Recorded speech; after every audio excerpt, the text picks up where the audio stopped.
So in this exercise, you should have tried to predict the splitting patterns for any given hydrogens in these molecules. So we're just going to start at the top left and work our way through.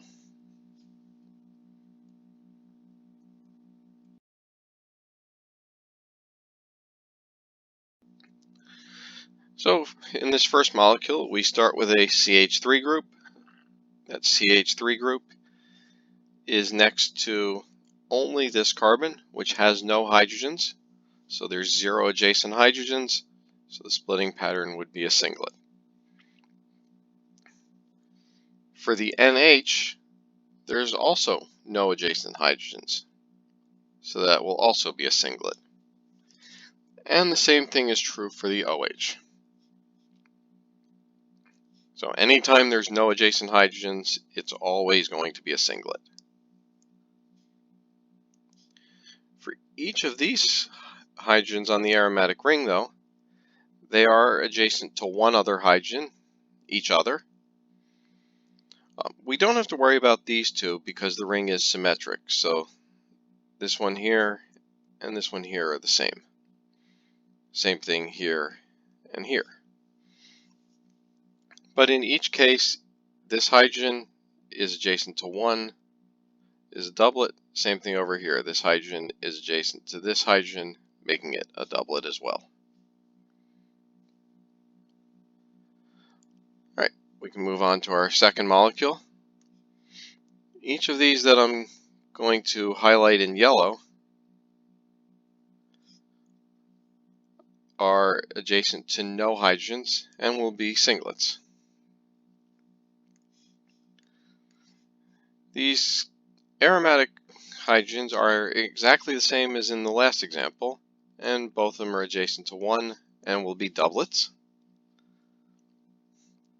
The NH2 hydrogens are adjacent to this one hydrogen, which will make it a doublet. And the same thing for these two hydrogens. They're also adjacent to that one, making them doublets. The challenging one here is this one, which I've highlighted in green.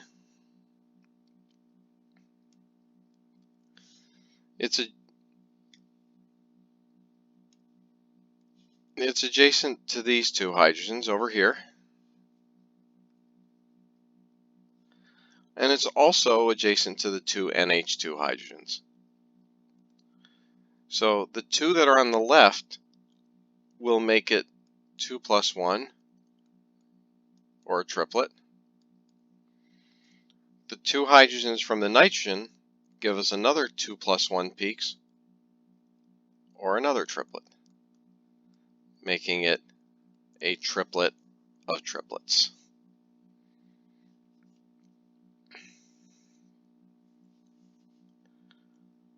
All right. In this third example, we again have a carboxylic acid. Carboxylic acid protons are always singlets. Our aromatic ring is very much like the last two we've seen, and so we can say that those are both doublets.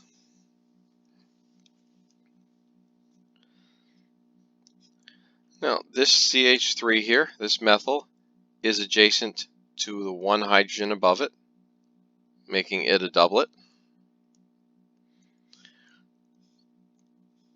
And then the one up here is adjacent to 3, which makes it 3 plus 1, or a quartet. In the case of a quartet, we can't necessarily just abbreviate that with Q.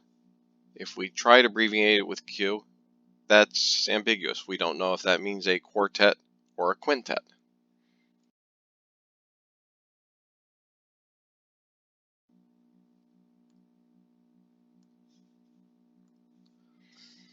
This CH3 is adjacent to 1 here, which makes it a doublet. This CH2 is also adjacent to that same one, making it a doublet. So our final one is the most complicated. That's this hydrogen here. That hydrogen is adjacent to the two hydrogens that are on this carbon. So we get our 2 plus 1. it's also adjacent to these two methyl groups. But are the two methyl groups equivalent to each other? The answer is that they are. So before we do any multiplication, we have to add those three together. So for those two methyl groups, we get 6 plus 1 for a septet, and a total of 21 peaks.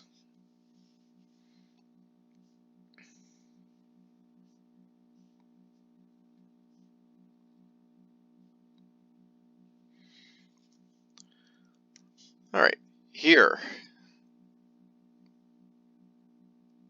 start down here, we have a singlet because it's adjacent to none.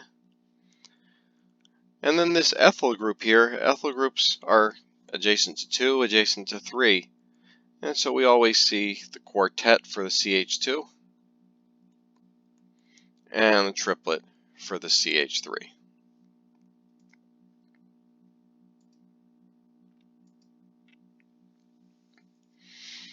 Up at the top, we have these methyl groups, which are adjacent to this CH, which makes it a doublet. And then the CH is adjacent to two equivalent methyl groups, giving us 6 plus 1 for a septet. Over here, we have the isobutyl group. And you'll notice in the previous example, we also had an isobutyl group. And so it's going to be exactly the same. Doublet, doublet, and 21.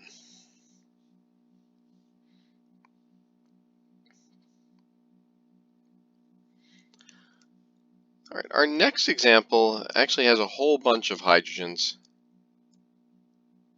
that aren't adjacent to anything.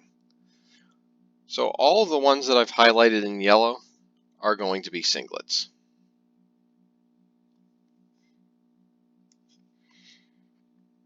We have this CH3, which is adjacent to one hydrogen, making it a doublet. And then this CH is adjacent to the methyl group, making it a quartet. Down here, both this CH2 and this CH3 are adjacent only to this one hydrogen, making both of them doublets. And finally, this CH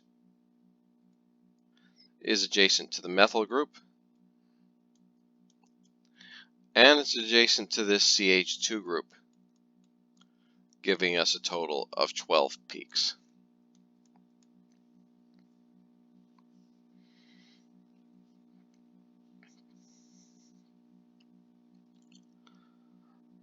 All right, finally, we have our last two examples. First thing we want to notice on this compound is that it is completely symmetric. So we're only going to have to do sort of one half of it.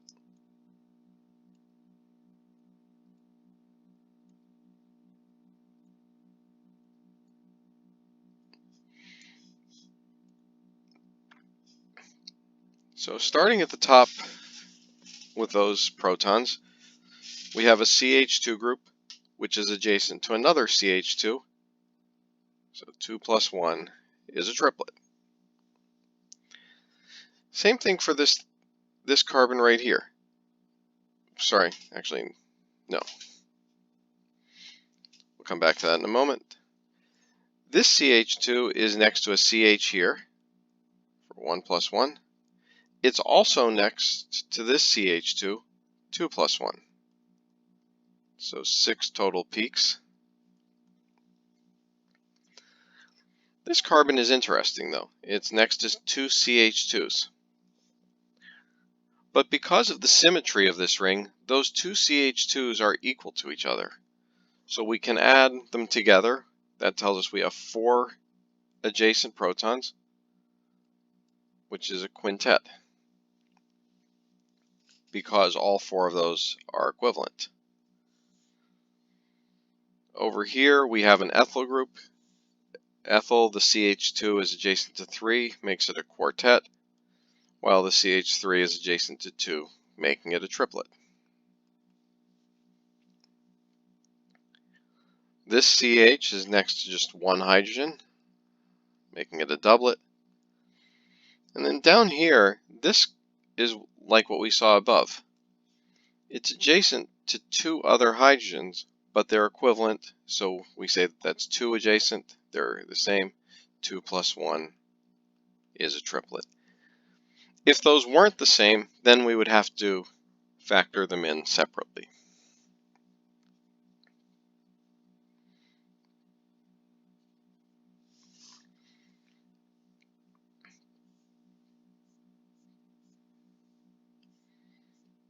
All right, one last example, if I can get Word to behave properly here.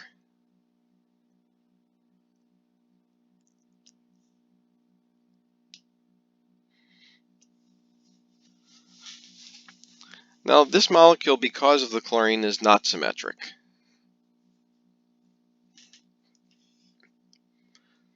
So we're going to start down at the bottom. Both of these CH3s are only attached to this quaternary carbon, which of course has no hydrogens. So those are both going to be singlets. We then have 3 different ethyl groups in the molecule. And again, we know with ethyls, we're going to see that triplet quartet pattern. So quartet, quartet, quartet, triplet, triplet, triplet. These other 2 hydrogens in the aromatic ring have no adjacent hydrogens, making them both singlets. And now we just have the 4 at the top. So this CH2 is adjacent just to this one hydrogen, makes it a doublet. The methyl over here is adjacent to 2, making it a triplet.